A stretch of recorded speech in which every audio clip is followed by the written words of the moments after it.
Good morning everyone. So we are here at the actual site of La Prima Tanjay. This is just beside the National Highway and fronting the Lourdes Ledesma Memorial National High School. So this is the National Highway. This is going to Dumaguete and this one is going to Bais.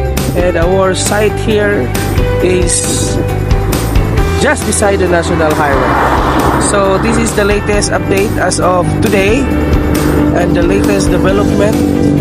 So they are starting to build the units here, and the guardhouse is already, I think it's already finished as of the moment. So that's it. So